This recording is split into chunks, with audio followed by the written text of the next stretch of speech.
소개받은 강도욱이라고 합니다. 이렇게 온라인이지만 이렇게 같이 또 만나서 얘기하고 또 KDRT의 어떤 저희 오퍼레이션 하는데 어떤 품질 향상 또는 우리의 서비스 향상 또는 우리의 이제 임무를 더 잘 수행하기 위해서 이런 역량 강화를 할 수 있는 교육을 함께 할 수 있어서 큰 영광으로 저도 생각합니다. 우선은 이제 앞서서 이제 물류가 얼마나 중요한지 저희 KDRT에서 그리고 이제 물류 안에서도 또 식수 위생이 얼마나 중요한지에 대해서는 이제 앞선 강의에서 저희가 뭐 다 동등하게 이렇게 느끼셨다고 생각이 들고요. 그래서 이제 제가 오늘 교육을 통해서 이제 전달할 거는 재난 현장에서의 그렇다면 식수위생을 어떻게 관리하고 또 어떻게 운영해야 될지 그리고 또 어떤 부분에 좀 더 주안점을 두고 우리가 KDRT 활동을 할 수 있을지 이런 부분에 대해서 좀 더 프랙티컬하게 좀 뭐 사진 등을 보면서 같이 뭐 토론하고 얘기 나눌 수 있도록 그렇게 한번 진행해 보도록 하겠습니다. 우선은 아마 정말 많은 분들이 이 지금 다이어그램을 보셨을 거예요. 식수위생 사업을 뭐 진행해봤든 안 해봤든 아마 이전 교육에서도 이러한 다이어그램을 보셨는데요. 이제 이 다이어그램을 보면 전부 다 F로 시작해서 저희가 F 다이어그램 이렇게 저희가 명칭을 만들어서 저희가 사용하고 있습니다. 다시 말하면 이거는 수인성 질병이 전체적으로 어떤 식으로 감염되고 있는지 그 경로들을 이제 하나씩 나타내주는 다이어그램이라고 보시면 되겠습니다. 보시면 이제 앞부분에 보면 상당 부분은 이제 1차의 어떤 대응으로서 위생이라는 부분이 들어갑니다. 여기서 말하는 위생은 이제 시설 같은 거를 얘기합니다. 그러니까 하이진보다는 세니테이션 부분을 일컫는 거고요. 그럼 1차적인 이런 선제적인 대응을 우선하는 게 어떻게 보면 상당히 많은 감염 경로를 막을 수 있는 거를 이 다이어그램을 통해서 아마 보실 수 있을 겁니다. 그리고 이제 두 번째 뭐 수량이라든지 또 식품 위생이라든지 아니면 특히 이제 손 씻기나 아니면 워터 퀄리티, 수질 같은 부분은 2차적인 어떤 대응으로서 수인성 질병을 감염을 막을 수 있는 또 뭐 벡터를 컨트롤할 수 있는 일종의 저희의 대응이 될 수 있을 것 같습니다. 왜 뜬금없이 이 다이어그램을 보여드리냐면 결국에는 우리가 하는 KDRT 활동에서의 식수위생 사업도 바로 이러한 각각의 1차적인 감염 경로 또 2차적인 어떤 감염 경로 이것들을 막거나 혹은 어떻게 대응하고 관리하느냐에 달려 있다는 겁니다. 이거를 다른 각도로 조금 말씀드리면 요렇게 아마 정리를 할 수 있을 것 같습니다. 예. 그래서 워시라는 말을 저희가 쓸 수 있을 것 같고요. 이 워시라는 말은 쉽게 말하면 앞에 보여드렸던 이 다이어그램의 어떤 식수 그리고 세니테이션, 위생 인프라 같은 것을 말하는 위생 시설에 관련된 거, 그리고 하이진 같은 개인 위생 어떤 관리, 그렇죠. 좀 더 소프트웨어 같은 이제 하이진, 요렇게 세 개의 어떤 필라를 세워가지고 저희들이 식수위생 사업을, 식수위생을 이제 KDRT 활동에서 다룰 수 있겠더라. 이렇게 이제 말씀을 드렸습니다. 이렇게 이제 말씀드리면 약간 의아하십니다. 워시하면 물이 가장 중요한 거 아니야? 혹은 물의 어떤 퀄리티, 수질이 가장 중요한 거 아니야? 이렇게 말씀드리는데 실제 이제 많은 연구의 어떤 논문들을 보면 또는 결과들을 보면 수인성 질병을 일으키는 감염 경로에서 가장 큰 부분을 차지하는 거는 어떤 걸까요? 갑자기 뜬금없이 질문을 드렸는데요. 오히려 수질이나 수량보다는 위생에 관련된 게 훨씬 더 기인하는 요인이 크다고 얘기를 많이 하고 있습니다. 그래서 꼭 좋은 물의 수질이 더 중요하겠지 혹은 수량이 더 중요하겠지 이렇게 생각하겠지만 그거 이상으로 더 중요한 게 결국에는 뭐 화장실이라든지 아니면 비누를 가진 손 씻기라든지 이러한 이제 세니테이션과 하이진 부분도 훨씬 크더라. 이렇게 저희가 조금 정리를 할 수가 있겠습니다. 그러면 이제 이 워시를 다시 좀 더 세분화해서 어떤 부분을 봐야 되냐? 이제 첫 번째는 급수 부분입니다. 어떻게 물 공급할 거냐는 거죠.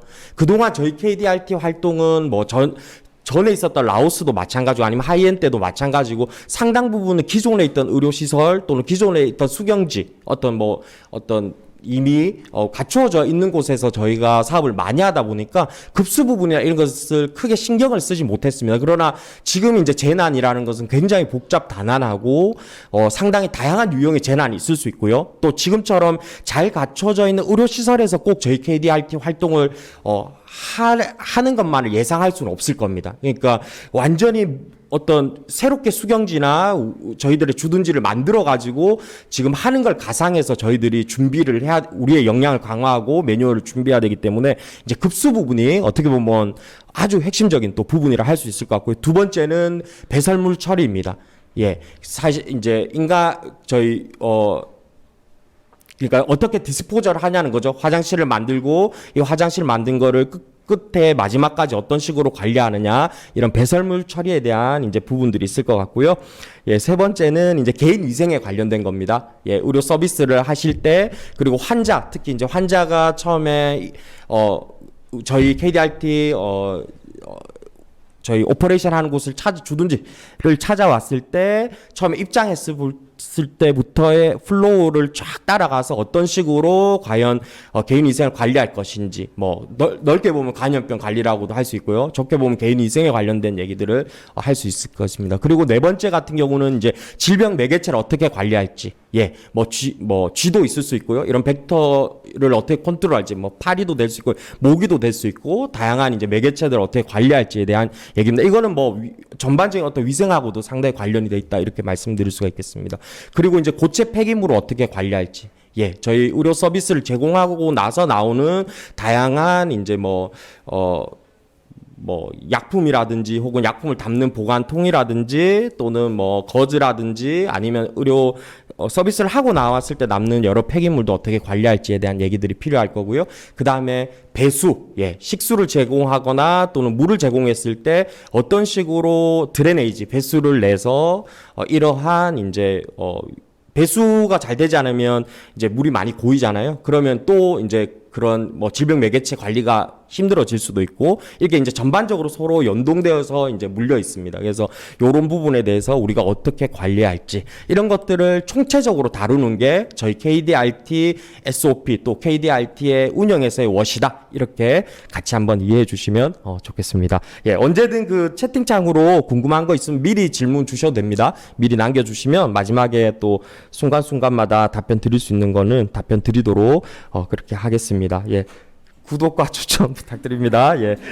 감사합니다. 예. 일단은 이제 한번 고민해 보고 싶은 게, 이 사진을 한번 보시면 어떤 어머님이 지금 물통을 들고 가세요. 예. 만약에 이제 저희도 수경지나 이제 주둔지를 만들었을 때 이제 뭐 에어 텐트를 쳐가지고 어떻게 보면 이제 큰 이런 수경지를 만들 겁니다. 저희 주둔지를 만들 겁니다. 그러면 이제 뭐 이런 형태의 뭐 밑에 보니까 자갈도 있고요. 뭐 어머님이 이제 물통을 어디서 타셨나 봐요. 배급 받아가지고 어떻게 보면 제공받으셔가지고 이제 들고 가시는데, 혹시 이 사진을 보면서 조금 어떤 생각이 드시나요? 이 주둔지에 대해서 한번 이렇게 질문 드려볼까요? 이 주둔지는 잘 선정된 걸까요? 혹은 잘 선정되었다면 어떤 게 잘 선정되었을까요?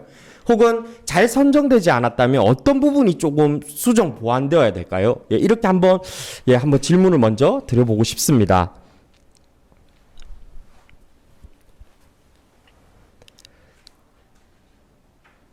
네, 한번 생각을 한번 해보시면 좋을 것 같아요. 채팅창으로.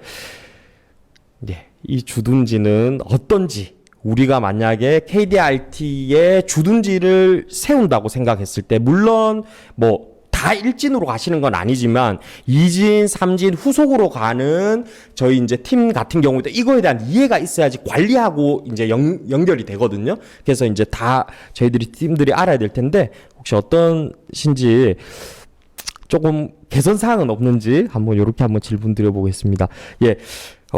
요렇게 이제 사진으로 봤을 때 뭐 큰 문제가 없어 보여요. 땅도 뭐 자갈도 잘 깔려 있는 것 같고, 뭔가 예, 의료 서비스를 하기에는 크게 나쁘지 않은 공간 같은데, 예, 요렇게 이제 어떤 난민촌에서 이러한 주둔지를 선정을 했어요. 그래서 뒤에 이제 사진을 한번 보여드려 볼게요. 이제 나중에 이 주둔지가 어떻게 됐냐 하면, 쉽게 말하면 비가 내리니까 이제 여기에 물이 고이기 시작했고요. 물이 고이다 보니까 이렇게, 예, 우리 차윤건 데이터 메이커 선생님께서 땅에 물이 많아 주둔지로 적합하지는 않은 것 같습니다, 이렇게 말씀해 주셨습니다. 예, 실제로는 이제 비가 내리거나 이런 피해가 없었을 때는 괜찮다고 생각해서 저희가 주둔지를 만들었는데, 실제 캠프가 운영됐을 때는 이런 식으로 지금 보시는 것처럼 운영이 되었습니다. 그러니까 요거 주둔지 선정할 때 어떻게 보면 첫 번째 고려 사항인 어떤 걸 고려하지 않았냐면 어떻게 배수될까 이런 부분을 고려하지 않은 겁니다. 우리가 한번 상상해 보면 KDRT에서 만약에 오퍼레이션을 했습니다. 라오스에서. 근데 평평한 곳에 주둔지를 만들어서 의료 행위를 하고 있었어요. 근데 만약에 비가 온다면 어떻게 될까요? 지금 유사한 상황이 분명히 일어날 수 있다는 거죠. 그러면 어떤 것들을 우리가 고려했어야 되느냐? 아마 첫 번째로 주둔지를 만들 때 또는 우리가 오퍼레이션 하는 주둔지를 만들 때 고려해야 될 거는 바로 슬롭입니다. 땅에. 배수가 얼만큼 잘 되느냐 이것이 상당히 중요한데요. 만약에 이 배수되는 슬롭이 너무 가파르면 지금 첫 번째나 두 번째 같은 경우는 뭐 슬롭이 지금 10% 20% 됩니다. 그러면 어떻게 되냐면 비가 내리면 마치 엄청나게 빠르게 물이 흘러내리겠죠. 10%에서 20%만 돼도. 그러면 이제 이제 레피드 플루딩 같은 게 일어날 수 있다는 거죠. 그러면 주둔지에 있던 다양한 뭐 물건들이나 이런 것들이 이제 폐기되거나 또는 이제 슬러가거나 또는 우리가 정상적인 생활을 할 수 없을 겁니다. 그래서 첫 번째로 우리가 고려하는 건 슬롭이고요. 이 슬롭을 고려할 때 일반적으로 1에서 5%를 가장 좋은 슬롭이라 합니다. 천천히 물이 흘러가고 또 배수도 될 수 있고요. 만약에 너무 평평하다 그러면 결국에는 물이 아까처럼 두 번째 사진처럼 물이 고이는 일들이 있을 거라는 거죠. 그래서 첫 번째 우리 고려해야 될 거 바로 슬롭에 관련된 겁니다. 그래서 1에서 5% 정도의 슬롭을 갖는 곳이 좋겠더라. 이거는 이제 나중에 급소하고도 관련이 많이 됩니다. 그래서 슬롭을 1에서 5% 정도로 가져가자 이렇게 말씀을 드릴 수가 있겠습니다. 우리 그 진정희 선생님께서 주둔지가 공식 용어인가요? 이렇게 말씀을 주셨는데요. 그 SOP에는 주둔지라고 그렇게 일단은 기입이 되어 있고 그렇게 지금 저희들이 쓰고 있습니다. 그래서 주둔지 수경지가 약간 군 용어처럼 뭔가 군 용어 군대에서 많이 쓰는 용어이기도 하지만 이러한 그 정도로 일종의 이제 미션을 가진 이제 어떤 대원이다 이런 것을 좀 더 강조하는 그런 용어인 것 같습니다. 그래서 저희가 일반적으로 주둔지란 표현을 저희가 지금 쓰고 있습니다. 전지현 선생님, 국립중앙의료원 전지현 선생님, 반갑습니다. 자, 그래서 그 슬롭을 1에서 5% 정도 가져가자. 요 말씀을 먼저 좀 드리고 싶다. 그런 의미에서 이제 지금 보면은 주둔지로 선정할 수 있는 다양한 후보지가 만약에 있어요. A, B, C, D, E, F, G, H 이렇게 해서 이제 보시면 등고선이 있고요. 등고선 차이가 지금 보면 한 차이가 2m 정도 등고선 차이가 지금 있고요.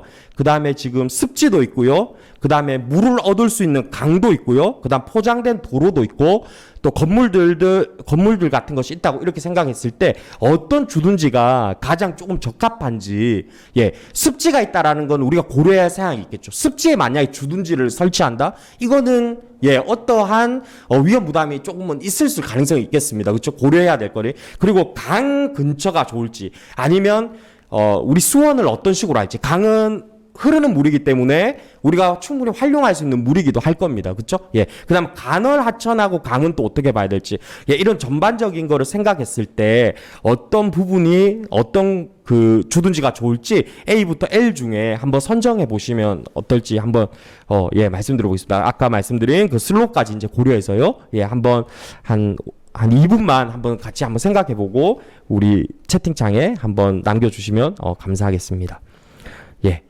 A를 보니까 뭐 A는 그쵸 등고선이 굉장히 조밀조밀하게 있습니다. 그쵸? 그 말은 가파르다는 걸 의미하겠죠? 그 다음에 습지 같은 경우를 끼고 있다 그러면 어떨까요?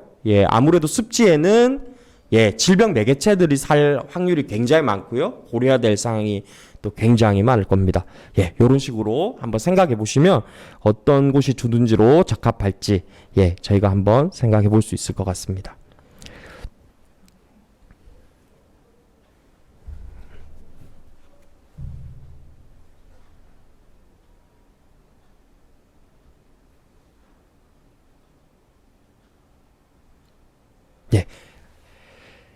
딱 봐도 몇 군데가 이제 후보지로 떠오르시죠?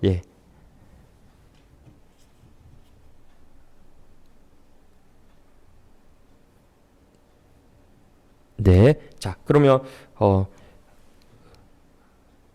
좋습니다. 자, 그러면 저희 이제 예, 보시면 이제 요렇게 조금 저희들이 해볼 수 있을 것 같습니다. 뭐 가장 이상적인 거는 아무래도 E하고 K 정도가 아닐까 이런 생각을 해봅니다. 예, 우리 업예주님 예. 혹시나 이름 잘못됐으면 죄송합니다. 그 E라고 말씀해 주세요. 예, 맞습니다. E가 아무래도 가장 적합하겠죠. 예, 그 다음에 가울산님, 울산에서 아마 저도 고향 울산인데요. 예, G를 이제 말씀해 주셨고요. 또 H하고 K도 말씀해 주셨습니다. 우리 강은현 선생님께서도 걔는 이제 K를 말씀해 주셨고요.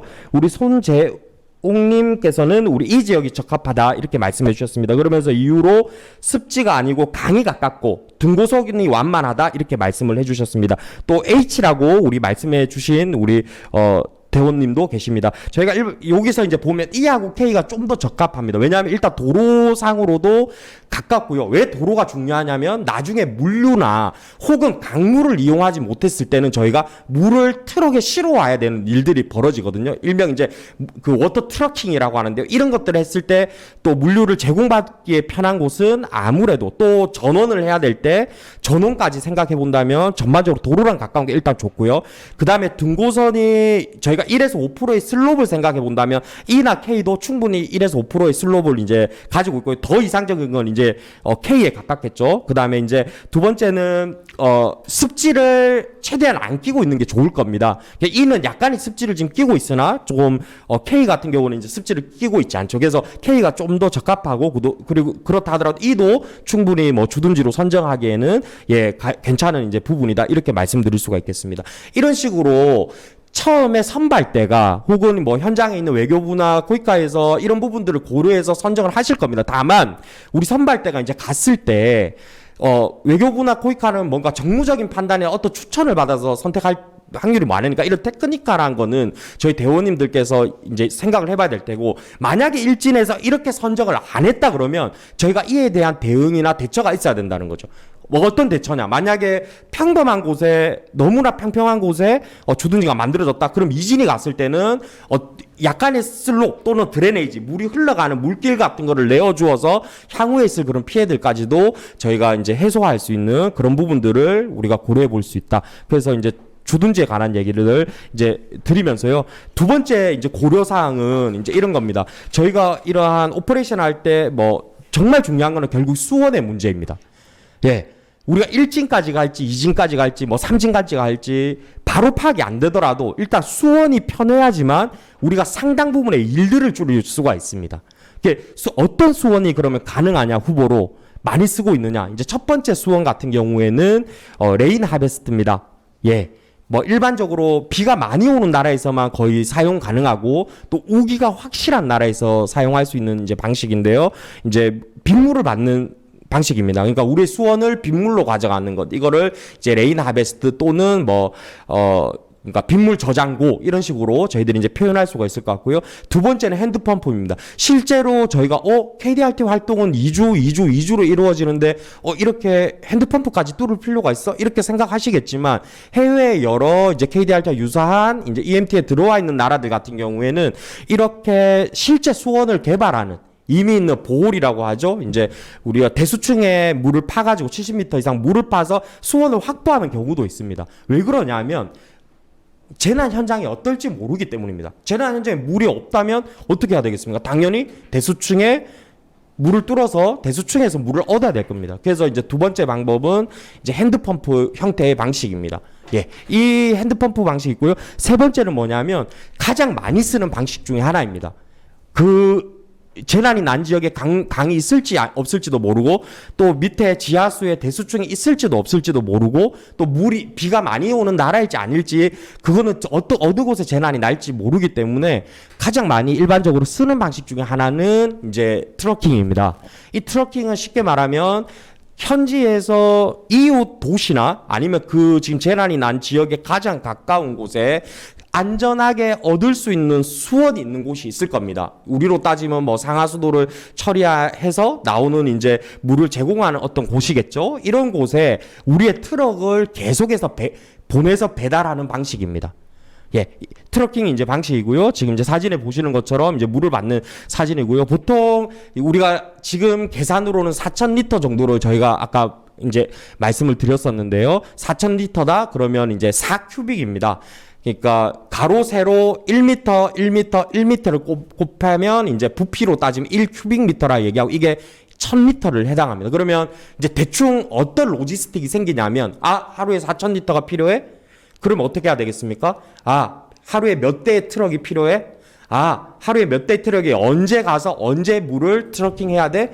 그리고 언제 물을 채워야 돼?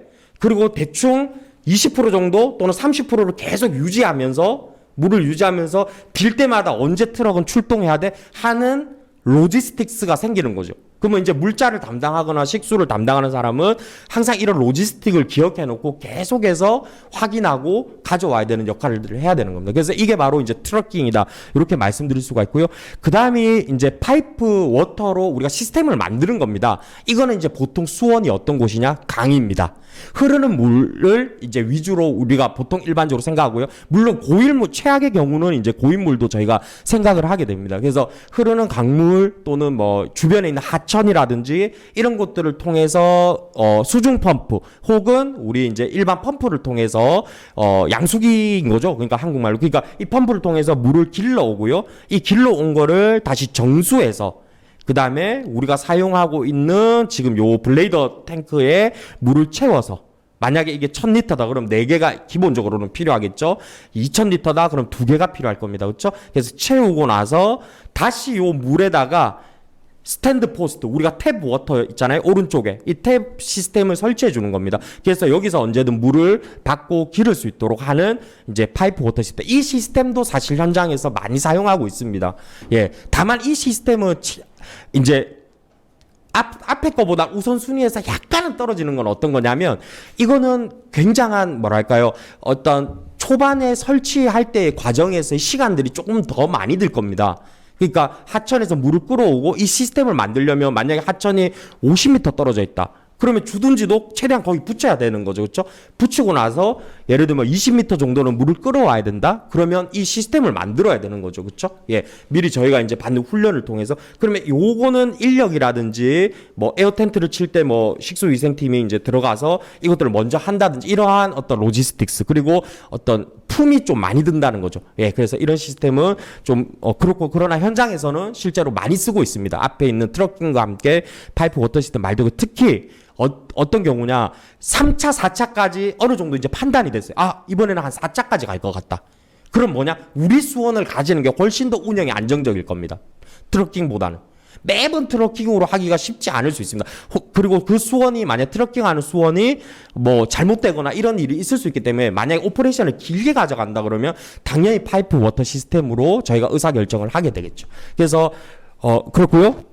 다음번은 이제 탭 워터입니다. 저희가 이제 그동안의 KDRT 활동들은 이제 라오스든 하이엔이든 이런 경우가 굉장히 많았죠. 이미 있는 설치돼 있고 상하수가 파괴가 안 돼 있기 때문에 탭 워터를 썼고 좀 편하게 저희가 어떻게 보면 이런 부분에 있어서는 오퍼레이션을 했습니다. 근데 절대 그런 상황만 저희가 파견 가는 건 아니라는 사실들을 저희가 지금부터 조금 준비해야 되고 이게 이제 EMT의 어떤 프로세스와도 좀 더 맞다 이렇게 말씀을 드릴 수가 있겠습니다. 그래서 만약에 현장에 갔어요. 탭 워터가 있어요. 무조건 탭 워터를 해야 되겠죠? 예, 편하니까. 예, 두 번째 품이 적게 드니까. 그리고 두 번째는 트럭킹하고 파이프 워터 시스템은 이제 같은 선상에서 과연 어떤 게 우위에 있을지. 오래 오퍼레이션을 한다? 그러면 파이프 워터 시스템을 좀 단기간 우리가 활동한다. 그래서 수원 개발까지 가지 말자. 그런 경우는 트럭킹을 뭐 이런 식의 의사결정들을 저희가 내릴 수가 있겠습니다. 그래서 아까 말씀드린 주둔지의 슬롭 그리고 두 번째는 수원 이 부분들을 좀 강조해서 말씀드릴 수가 있겠습니다. 세 번째는 처음에 수원이 확보되지 않았을 때는 결국에는 저희가 이제 보틀 워터를 가져갑니다. 이런 생수병을 가져가고요. 그 다음에 정수 알약도 저희가 챙겨서 가져가고 저희가 쓰고 있는 지금 아쿠아탭 같은 경우에는 이제 한 알에 20리터 정도 저희가 정수해서 쓸 수 있는 알약들을 구비하고 있습니다. 그래서 언제든 만일의 사태에 수원이 갑자기 오염되거나 갑자기 뭔가 중금속이 발견되거나 하는 경우에는 즉시 멈추고 생수와 정수 알약으로 바로 돌려서 대응할 수 있도록 저희가 지금 충분히 구비하고 또 현장 파견 갈 때 물자로 가져가고 있다는 말씀 추가로 드릴 수가 있겠습니다. 네, 질문 한번 드려보고 싶습니다. 네, 첫 번째는 지하수하고 지표수. 예, 지하수하고 지표수가 있다. 그럼 어떤 거를 먼저 선택해야 될까요? 예, 지하수랑 지표수 둘 중에 만약 수원을 다 구할 수 있어요. 그러면 어떤 거를 먼저 의사결정에 써야 될까요? 네.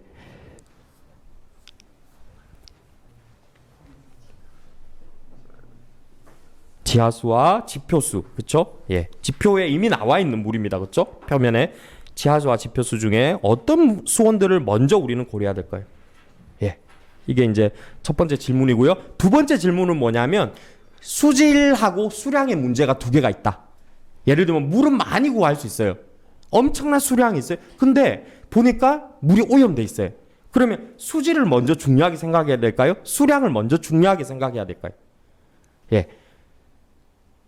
예, 이게 두 번째 질문입니다. 자, 첫 번째 이제 보시면 우리 업 예주 선생님께서 지하수를 먼저 고려하자. 그리고 권효정 선생님께서는 이제 지표수는 좀 더 쉬운 바로 물을 구할 수 있으니까 아마 지표수를 구하자 이렇게 말씀해 주신 것 같고요.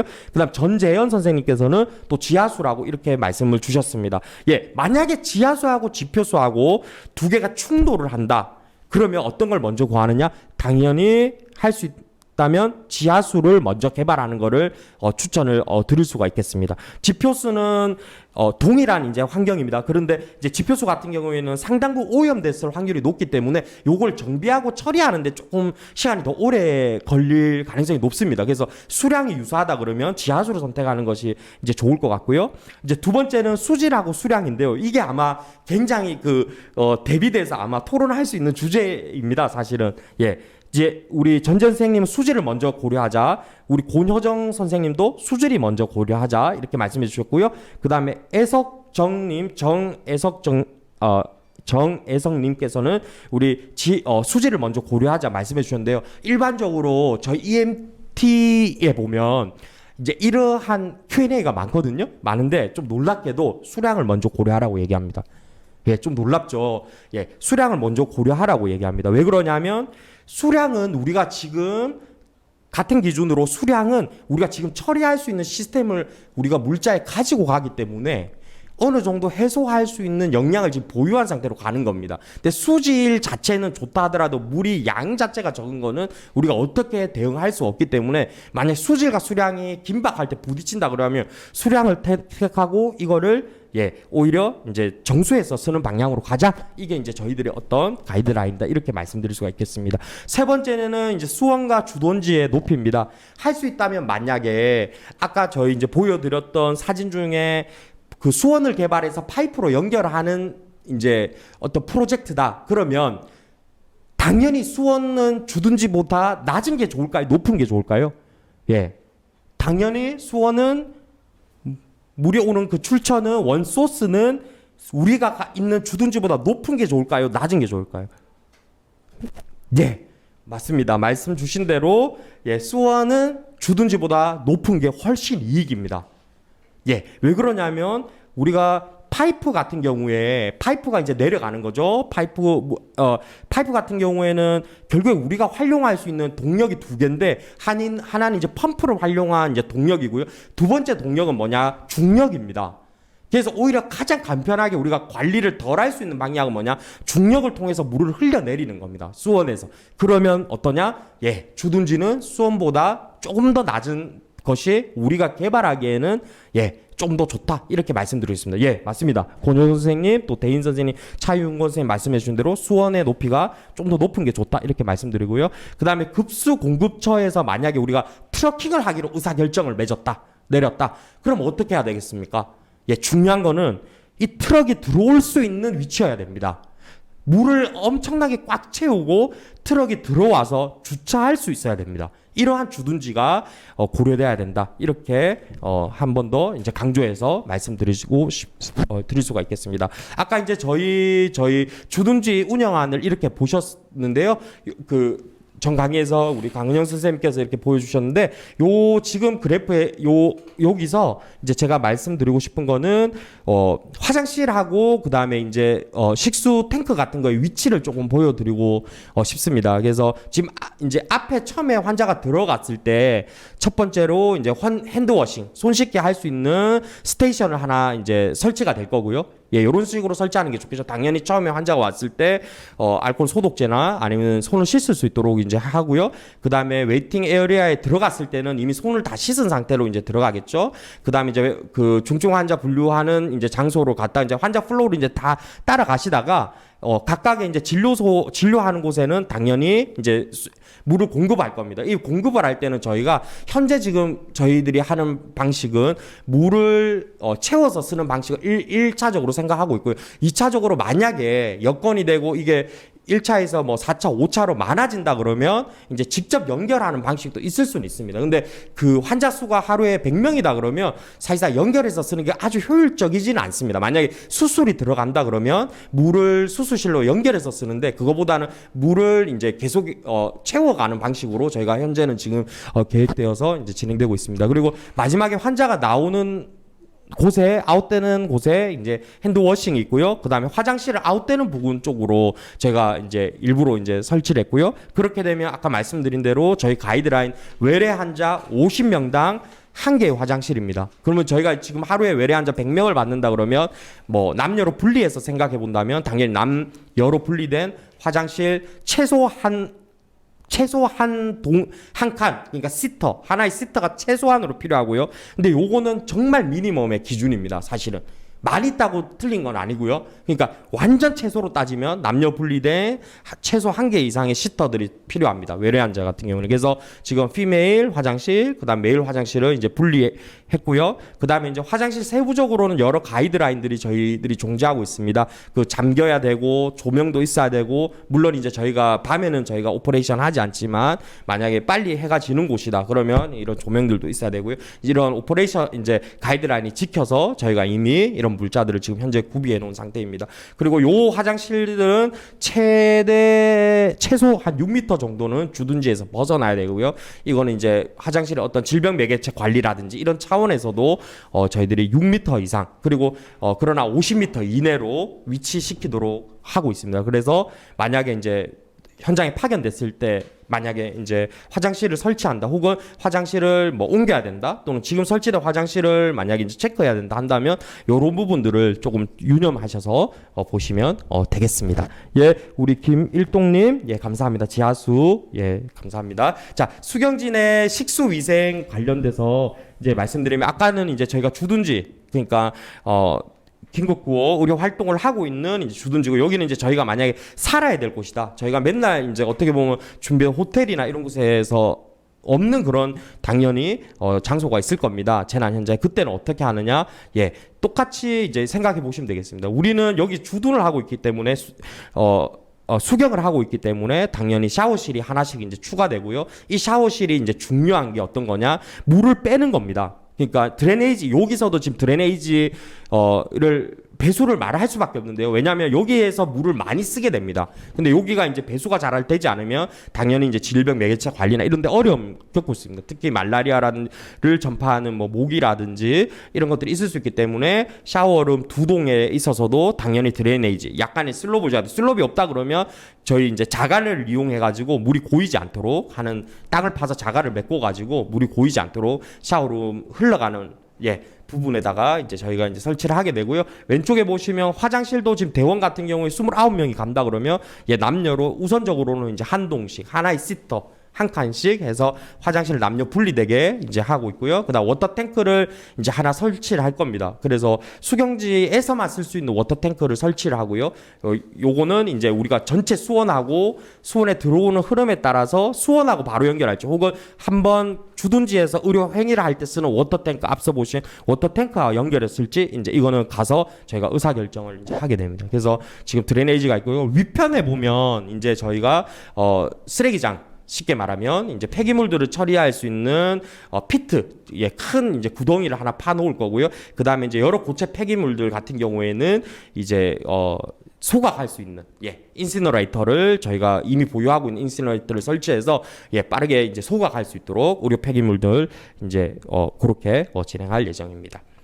하루 필요 급수량 고려상 4,000리터가 어떻게 왔는지 한번 저희가 같이 한번 생각해 보면 좋겠습니다. 저희가 이제 여기서 뭐 입원 환자 부분은 이제 없고 이제 방문자 부분도 없고 저희는 이제 팀원들 같은 경우에는 하루에 60리터를 계산을 했습니다. 일반적으로 이제 스피어 같은 경우에서 보건 의료 할 때 주둔했을 때 쓰는 게 한 60리터 됩니다. 근데 일반인들한테 얼마나 필요하냐 물었을 때는 이제 뭐 WHO하고 스피어가 좀 다른데 한 15에서 20리터 정도를 봅니다. 근데 주둔지 여기서 저희가 이제 주둔해서 뭐 다양한 정상적인 생활을 하기 위해서는 한 60리터 정도를 측정하는 게 이제 좋을 것 같고요. 60리터 잡았고요. 그다음 외래 환자는 5리터. 그러면 100명이 온다 그러면 500리터입니다. 쉽게 말하면 500리터가 될 거고요. 그다음에 이제 출산은 없고 그다음 공용 화장실, 그다음 수세식 화장실 요 정도 해서 저희가 계산을 해 보면 대략 한 4,000리터에 가까운 게 나옵니다. 그러니까 4,000리터는 안 되고요. 근데 이제 저희가 여유분을 포함하면 한 4,000리터 정도 이제 계산이 된다. 이렇게 말씀드릴 수가 있겠습니다. 그러면 우리가 항상 머릿속에 우리 물이 지금 4,000리터가 하루에 4,000리터가 있어야 되는 거거든요. 그럼 실제 어떻게 해야 되느냐? 우리 탱크는 4,000리터보다 더 커야 된다는 거죠. 예. 탱크는 항상 90%라고 생각을 하고 로지스틱스가 들어가야 되고요. 4,000리터보다 훨씬 큰 탱크가 저희가 보유하고 90리터를 채운다라고 항상 생각하고 계산을 해서 저희 로지스틱스가 생긴다. 이렇게 말씀드릴 수가 있겠습니다. 예, 그러면 이런 식의 이제 계산이 가능하다는 거죠. 그래서 식수위생은 물자하고 바로 이런 식으로 연동이 됩니다. 예, 그래서 물자팀에서 이제 식수위생을 감당할 때 이런 식으로 계산을 해줄 수 있겠더라. 이렇게 말씀을 좀 드릴 수가 있겠습니다.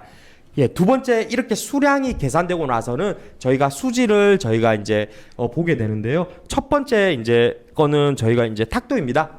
쉽게 말하면 이제 물이 탁하게 보이는 정도를 이제 말하는 거죠. 그래서 요런 탁도가 높다라는 건 어떤 거냐면 약간 이제 물의 선명도를 떨어뜨리는 이제 아주 미세한 이런 현탁 물질 이런 게 많다라고 이제 볼 수가 있겠죠. 그러니까 딱 오염됐다 이렇게 말할 수는 없지만 탁도가 딱 높은 순간 의심을 해봐야 됩니다. 예. 그래서 저희가 이제 탁도계를 많이 사용하고요. 탁도계는 저희가 지금 눈으로 유관법으로 하는 이제 탁도계가 있고요. 구비가 돼 있고 그다음에 바로 측정할 수 있는 기계 두 개가 다 구비가 현재 되어 있습니다. 근데 이제 간편하게 빠르게 할 수 있는 건 유관법을 이제 많이 쓰게 되는 거죠. 그래서 쉽게 말하면 큰 시험관에다가 밑에 색칠 검은색이 이제 색칠이 돼 있다고 생각해 보시고요. 이제 깨끗한 물이면 이게 잘 보이지 않겠습니까? 근데 이제 더러운 물일수록 이 검은 게 이제 분류돼서 보이지 않을 겁니다. 그러니까 이 유관 탁도계는 이제 나중에 이제 실제 훈련 받으실 때 보시겠지만 계속 물을 채워 가지고요. 이 밑에 있는 시험관 맨 밑에 있는 검은색이 안 보일 때까지 물을 채우는 겁니다. 그래서 과연 어디까지 갔을 때 이 검은 게 안 보일까? 그러면 오염이 엄청 됐다는 거, 탁도가 높다는 거죠. 그러면 요 눈금을 읽으시면 됩니다. 그래서 왜 이 말씀을 드리냐? 이 지금 탁도 같은 경우에 지금 가장 좋은 건 1 미만입니다. 저희가 1 미만을 기준으로 할 거고요. 다만 탁도가 5를 기준으로 해서 높나 낮냐에 따라서 물을 어떻게 처리할지를 지금 저희가 프로세스화 했습니다. 그래서 보통 1에서 5 미만도 마실 수 있는 물이고 받아들이는 물이기 때문에 그렇고, 그러나 수온을 최초 정할 때는 1 미만을 저희가 우선으로 하고 있다. 이렇게 조금 말씀드릴 수가 있겠습니다. 예. 그 다음에 이제 pH이고요. pH 같은 경우에는 이제 물에 녹아 있는 용액의 어떤 산성, 그 다음에 이제 염기 이런 것들을 이제 측정하는 거라고 말씀드릴 수 있겠죠. 그래서 기준은 보통 pH 7 또는 pH 7.1의 중성을 기준으로 해서 산성이냐 그리고 염기성이냐를 구분하고요. 저희가 이것도 pH를 측정하는 기구들을 저희들이 이제 가지고 있다. 이렇게 말씀드릴 수가 있겠습니다. 그 다음에 이제 여기서 이제 중요한 거는 용존 고용물 같은 경우에도 저희가 이제 측정하는 기구들을 가지고 있습니다. 그래가지고 이제 물에 얼만큼 전해성, 이온 이런 것들이 많이 들어가 있냐, 이게 이제 TDS라고 할 수가 있는데, TDS가 높다는 게 꼭 오염된 건 아닙니다. 다만 TDS가 높다는 거는 오염됐을 가능성이 상당히 많다는 걸 의미하게 되는 겁니다. 그러니까 이렇게 이제 TDS가 만약 600보다 낮다 그러면 빠르게 이제 의사결정을 해야 되겠죠. 의사결정해서 이 물을 쓸지 또 추가적인 워터 퀄리티 테스트를 이제 하게 되는 거죠. 그래서 이러한 지금 이제 심미적인 거, 그다음 물리적인 거, 화학적인 거, 그리고 심지어는 지금 이제 대장균 저희 배양하는 기계까지 지금 구비가 되었습니다. 그래서 대장균 배양까지 검사하는 것까지, 이래서 WHO가 기준으로 하고 있는 이 세 개 필라를 지금 다 저희가 다루고 있고요.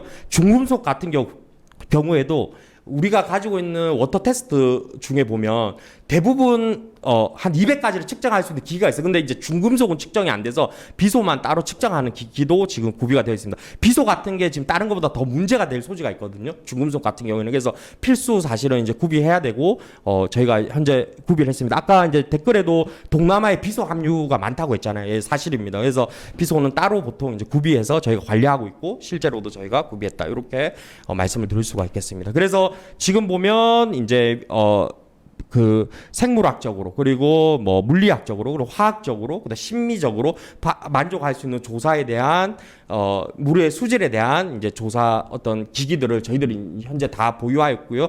물론 이걸 사용하는 거는 물류팀의 식수위생 담당자만 사용을 하겠지만 어쨌든 지금 요런 총체적인 부분들을 대원 모두가 조금 알아주셨으면 좋겠다. 이렇게 말씀드릴 수가 있겠습니다. 지금 오른쪽 아래 보시면 지금 검은색을 확인하는 겁니다. 물을 채워가면서 탁도가 어느 정도 되는지 확인하는 이제 그래프고요. 지금 왼쪽 보시면 수질 검사의 어떤 프로세스를 지금 적용했습니다. 그래서 요렇게 처음에 주둔지를 선정할 때는 이 검사를 다 하는 겁니다. 아까 말씀드린 검사표에 있는 검사를 다 하게 되고요. 이걸 통과했을 때 우리 수원으로 확보하게 되는 겁니다.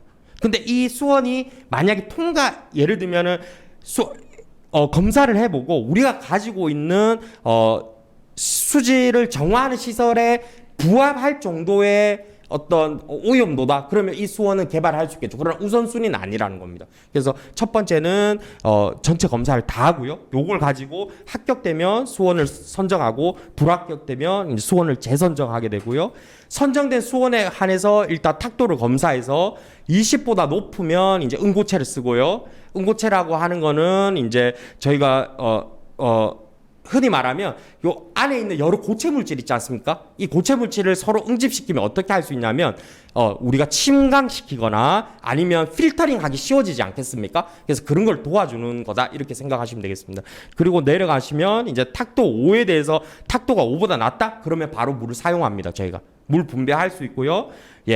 그 다음에 추가적으로 계속 정기적인 대장균 검사, 정기적인 잔류 연소 검사를 이제 하게 되고요. 이틀에 한 번 또는 매일 데일리로 하고요. 대장균 검사 같은 경우에는 보통 일주일에 한 번 정도. 초반에 수원 선정할 때 한 번, 그다음에 일주일 간격으로 대장균 검사들을 하면서 저희가 음용해서 물을 사용하게 되고요. 탁도가 다시 5보다 낮다고 한다면 이제 염소를 소독하는 우리 수영장에 보면 이제 염소 소독하듯이 저희가 염소 소독하고 그다음 대장균 검사해서 다시 물 분배하는 이런 형태로 저희가 이제 진행을 하고 있습니다. 그래서 이런 프로세스를 저희가 따르는 게 이제 굉장히 중요하겠죠. 그래서 염소 소독 같은 경우에도 저희가 가이드라인을 지금 다 만들어 놨습니다. 그래서 6% 살균제 같은 경우에는 이제 갤런 단위로 하면 1갤런당 8방울. 근데 만약에 8.25% 농도의 염소다 그러면 6방울만 투여해서 물을 소독하고 있고요. 이 소독은 어디를 소독하는 거냐? 수원은 크니까 소독이 안 되겠죠. 다만 고여있는 물 어딥니까? 저희 탱크 안에 들어있는 물. 그 물을 소독한다 이렇게 생각하시면 되겠습니다. 그래서 요 프로세스를 그대로 지키면서 계속해서 물을 관리를 저희들이 하는 그런 프로세스다 이렇게 말씀드릴 수가 있겠습니다. 요거는 전반적인 저희 KDRT의 수질을 알려주는 어떤 프로세스입니다. 만약에 수중 펌프를 통해서 저희가 강물이라든지 이런 것들에서 수원을 확보했다 그러면 수중 펌프를 통해 가지고 물을 끌어올 거고요. 양수기 통해서 이제 끌어와서 그 침강시키는 과정을 이제 겪을 거고요. 그 다음에 활성화탄 같은 걸로 그러니까 냄새라든지 아니면 맛이라든지 이런 것들을 첫 번째 한번 걸러낼 거고요. 그 다음에 클로리네이션, 다시 말하면 염소로 다시 한 번 더 소독하고요. 그 다음 샌드 필터 통해 가지고 다시 한 번 더 필터링하는 지금 정수기를 저희가 보유하고 있습니다. 그래서 요 정수기를 통해서 정수가 된 물을 다시 이제 블레이드 탱크 또는 필로 탱크라고 하는 이제 탱크에다 채울 거고요. 이 탱크에서 다시 우리가 스탠드 포스트, 탭이 달린 스탠드 포스트로 이동하는 경로로 저희가 프로세스를 지금 이제 만들었습니다. 지금 전 과정에 대해서 이거를 설치한 적은 없지만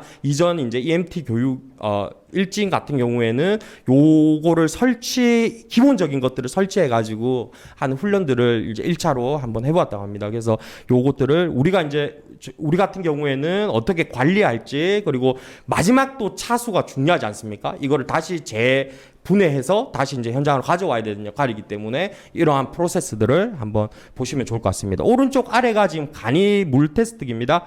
이걸 통해서 각각을 저희가 매일 데일리로 물 테스트를 합니다. 이걸로 확인할 수 있는 거는 뭐냐? pH, 물의 온도, 그 다음에 이제 TDS 이 세 개를 측정할 수 있고요. 여기가 수치가 딱 틀렸다 하면 빨리 보고해서 이제 더 깊은 조사를 해야 됩니다. 더 깊은 조사를 하는 이제 기기들을 앞서 이제 보여드렸고요. 그럼 어디를 조사하느냐? 일반적으로는 저희가 물을 사용하는 최종 엔드 유저, 다시 말하면 스탠드 포스트를 먼저 검사해 봐야겠죠. 거기 물을 틀어보고 확인해보고 이게 통과되면 앞에 있는 모든 탱크나 이것도 안전하게 지금 잘 관리되고 있다는 겁니다. 근데 만약에 마지막 부분에서 문제가 생겼다? 그러면 이제 경로를 따라가야 되는 거죠. 하나씩. 그래서 앞에 따라가 보고서 필로 탱크 부분을 한번 물을 따로 빼가지고 확인해 봅니다. 예, 여기서 오케이다? 그러면 그 앞단에 지금 우리 정수기에 문제가 생긴 겁니다. 이런 식으로 역으로 추정해서 모니터링 하는 방식을 저희들이 한다. 이렇게 말씀드릴 수가 있겠습니다. 예, 저희가 지금 보유하고 있는 탱크 2개를 이제 보여드렸습니다. 요거는 이제 가장 현장에서도 일반적으로 많이 쓰이고 어떤 강도라든지 튼튼함이라든지 이런 것들을 해서 굉장히 많이 쓰이고요. 다만 요거를 쓸 때 정말 더운 나라다 하면 지열이 있을 수 있습니다. 그래서 지열을 없애기 위해서 밑에 방수포를 여러 겹 깐다든지 아니면 보통은 현장에서 주민들을 조금 고용해 가지고요. 함께 그 모래 같은 걸 쌓아 가지고요. 모래 포대를 쌓아 가지고 위에 얹어 놓기도 합니다. 그래서 지열의 영향을 최소화하고 그다음 태양열이 심할 때는 위에 천막을 이렇게 둘러서 물의 어떤 변질 이런 걸 막기 위해서 저희들이 하고 있다. 이렇게 조금 추가로 설명을 드릴 수가 있겠습니다. 예, 화장실 부분 이제 간단히 설명드리고 저희 이제 정리해 보려고 합니다. 이제 화장실이 이렇게 종류가 많아요. 예를 들면 이제 맨 왼쪽 위에 상단에 있는 거는 지금 우리가 등산을 가도 아마 이런 거 들고 다니시는 분 보신 적 있나요? 예, 한국에도 있습니다. 실제로 이제 등산에다가 이제 매 가지고 간이 화장실 들고 다니시는 분들 계시거든요. 이제 아주 간단한 간이 화장실입니다. 왼쪽 상단의 거는. 이제 두 번째 거는 이제 어떻게 보면은 이제 트렌치 화장실이죠. 그러니까 저희 왜 트렌치 그런 채소 기르는 거 있잖아요. 그런 것처럼 이제 굉장히 간이로 가장 간편하게 만들 수 있는 방식인데 이거는 뭐냐면 땅을 한 1m 정도만 파는 겁니다. 1에서 1.5m만 정도만 파서요. 높이는 약간 프라이버시만 보장해 주는 정도로 해서요. 각각의 칸은 나눠지지 않았어요. 그래서 거기 홀에다가 그냥 파여져 있는 구덩이에다가 가서 사용하는 방식입니다. 이거는 진짜 어떻게 보면 프라이버시가 좀 제한되어 있기 때문에 현장에서 현장이라 하더라도 상당히 쉽지는 않겠죠. 예, 근데 이렇게 진짜 쓰는 경우가 많습니다. 그냥 일반 난민들 같은 경우에는 정말로 초기 단계에서는 초기 30일, 이 정도에서는 정말로 많이 쓰는 방식이고요. 세 번째는 좀 더 나은 방식입니다. 뭐냐? 지금 슈퍼 스트럭처가 생겼죠. 옆에 슈퍼 스트럭처가 생기고 위에 루핑까지 어느 정도 됐고요. 그 다음에 지금 깊이도 깊이 같은 경우에는 뭐 보통 가이드라인에서 한 3m 파야 됩니다. 원래는. 근데 이제 실제 이게 긴급하게 써야 된다. 그러면 뭐 한 1m 정도 이제 파서 저희가 이제 사용하고 있는 이제 트렌치, 이것도 트렌치형인데 이거는 프라이버시가 지켜진 트렌치다. 요렇게 이제 생각할 수 있고요. 다만 이거의 단점 냄새가 엄청나 심합니다. 앞에 거보다 더 심하겠죠. 왜냐하면 이게 벤틸레이션이 아예 없습니다. 그 아래 보시면 지금 벤틸레이션 파이프가 있습니다. 예, 파이프가 설치되죠. 이거는 냄새가 훨씬 덜하고요.